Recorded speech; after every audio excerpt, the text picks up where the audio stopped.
Welcome back everyone, welcome to the Hand Spinner Review Spot YouTube channel. For the Facebook page Hand Spinner Review Spot, you can check the description below for a link directly to that page. There's lots of reviews and various other content there for you to check out.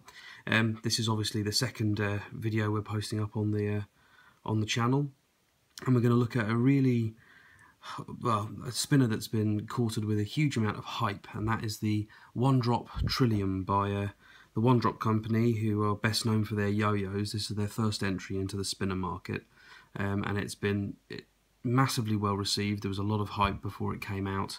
The pre-production samples that they sent to a few lucky friends and customers garnered huge props from just about everyone that touched them. And well, here we have one of the first production units. So far they've been releasing these on a drop basis. It's only been 2 drops so far. It was quite good of them because they did 100 for one time zone and 100 for another, which gave more people an opportunity to pick them up than you sometimes see with the drops. I was lucky enough to get in on one of those drops, and here we have it. So, what makes it different to the average spinner, and why all the hype? Well, it's a completely modular spinner. That is to say, everything on here comes apart and can be replaced and upgraded with various things. Now, as things currently stand, there aren't many offerings from One Drop. They're shipping this with a nice selection of accessories and 2 separate weight types, so that you really do get 2 spinners in one box. So before we talk too much about the spinner, let me just show you what you actually get in the package. Firstly, you start off with this little box here. It's a simple cardboard box, but I for one really like the artwork on top. The Trillium name comes from this flower. I actually don't know an awful lot about Trillium flowers, but I presume they look something like the ones on the top of the box here. Inside this box you get, obviously, the Trillium itself. Let's pop the box to the side. The Trillium itself. You get the set of titanium weights that you see here. Incidentally, the body of the Trillium is 2 pieces of titanium, and the buttons are titanium as well. And then you get some larger diameter brass weights. And these really add a huge amount of heft and change the character of the spinner really considerably, not only because they're so much heavier, being brass compared to the titanium, but also because they're a larger diameter, so they end up giving the whole spinner a more chunky feel in the hand.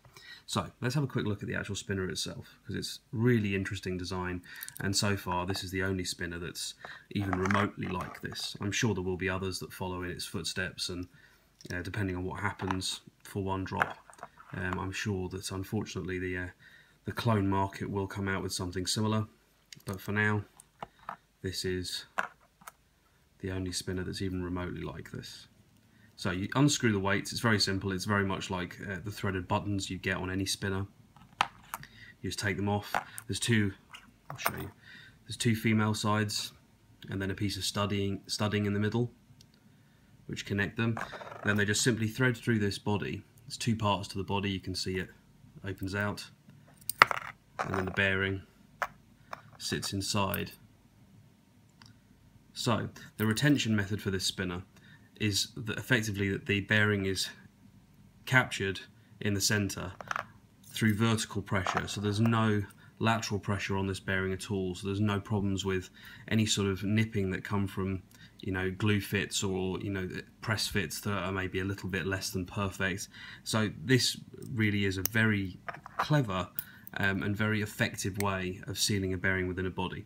So you've seen it with those weights, so let's just pop the brass ones on. You'll have noticed the bearing inside is still shielded. This is the same bearing that One Drop use in their yo-yos. It's an R188, which obviously has been hugely popular for much of the spinner market for the last 6 or 7 months. And it's a 10-ball R188, so something like you'd find in a zero-feud compass, for example.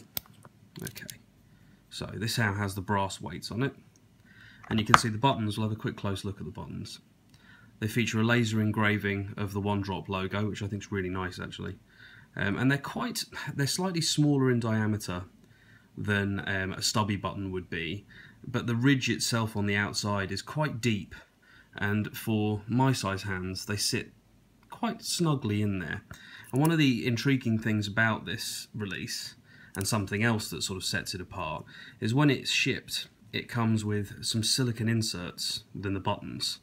I, as you can probably see, have removed them from this one, but One Drop, not only do they ship you with all of this stuff here, they also send you a spare bearing, which has made its way into one of my other spinners, and the replacement silicone pads, so you can put those back on again if you, like myself, remove them and then regret your decision or just fancy taking it back to where it was when you first had it. So we'll leave the brass weights on for now, and we'll just do a quick size comparison with the Trillium at its largest size. So firstly, we'll put an Axis Micro next to it, another very popular tri-spinner. We'll do the Trillium from NTO Designs. We'll do, just for fun, there we go, and then we'll do a torque bar as well. Let's just move those back into camera for you. So yes, you've got the Axis Micro, the Trillium, the Polaris AT Troika Minin, and a torque bar, albeit with some custom buttons on it. So that gives you an idea of the sort of size that you can expect at the maximum size that is currently available for the weights on the Trillium. So, all of that preamble out of the way, let's talk about the actual performance of this. This is a great hand spinner. There's absolutely no question about that at all. I was relatively dubious. There was an awful lot of hype about this spinner, and sometimes when that's the case, what actually ends up in your hands can be perhaps a little disappointing, particularly with all the build-up. That absolutely was not the case when it comes to the Troika Minin. Excuse me, to the to the Trillium. The Troika Minin is very good as well, but perhaps in a different price bracket. It's incredibly smooth. I mean, that's the thing that all of the people who tried this before it was released had to say about it.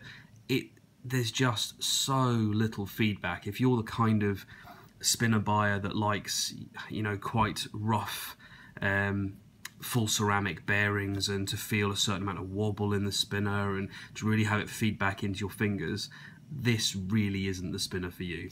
It's incredibly smooth. There's so little tactile feedback on it, but it's incredibly satisfying from my point of view for that reason.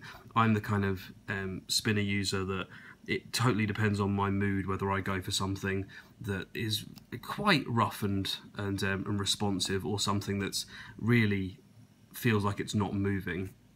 The other really nice thing about this design is because of the way that the spinner encases the bearing in the way it does, not only does that help to reduce any friction that you might get on the bearing and stop any problems that you might have in terms of the spin with that, it also means that this is incredibly quiet, and that's partly down to what I just stated, but also because this is still a shielded bearing.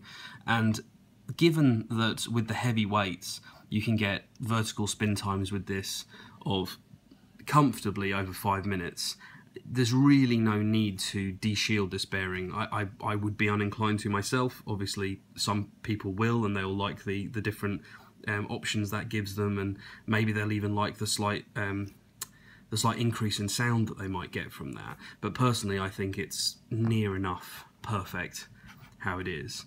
So are there any negatives to talk about with this particular design?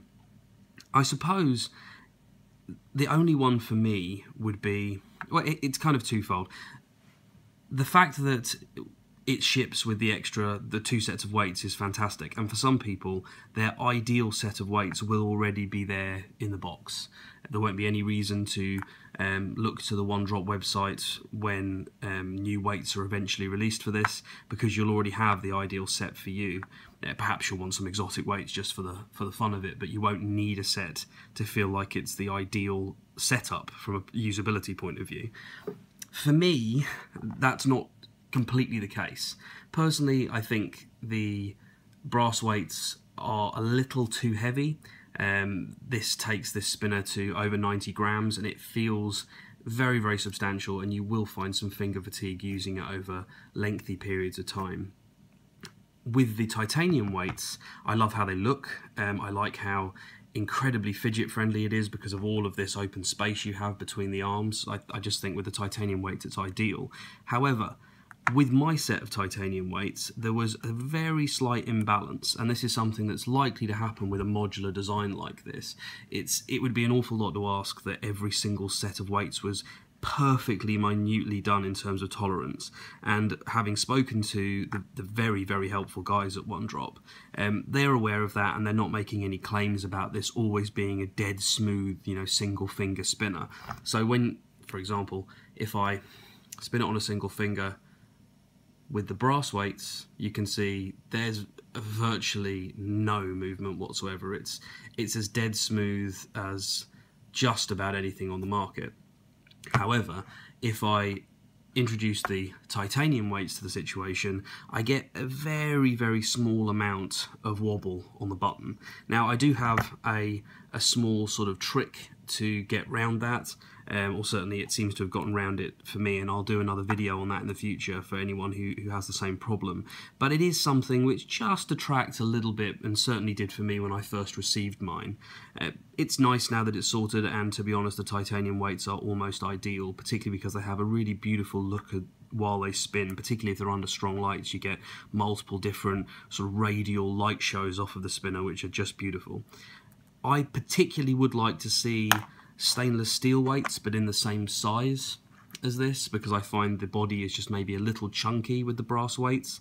But that's probably a bit of a nitpick, although I do think that when that does happen, you'll get almost the ideal mix of weight and fidgetability out of the overall feel, or certainly you would do for my personal tastes.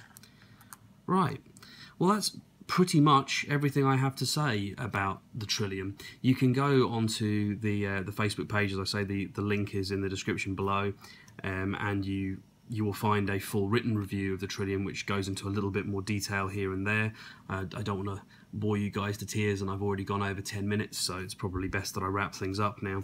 But yes, I can recommend it hugely. It's a fantastic spinner. If you're someone that likes really, really fine engineering in your spinners and you're happy with them being very smooth, almost having that is it or isn't it spinning quality when you're holding them between your fingers, it's a really top draw choice and a wonderful piece of work. And hopefully as time goes on, we'll see all sorts of exotic weights, and maybe even some customizers producing their own weights for these in different profiles and all sorts of different things. So yeah, definitely keep on the ball with these ones, and keep your eye on the One Drop site and all of the information on the pages like Spin Space, etc., for when the next drops are coming. There'll probably be a similar quantity on the next drops, I believe. So get in there fast for these, because they are absolutely worth every penny that they're charging for them. Thank you very much, and catch you at the next video.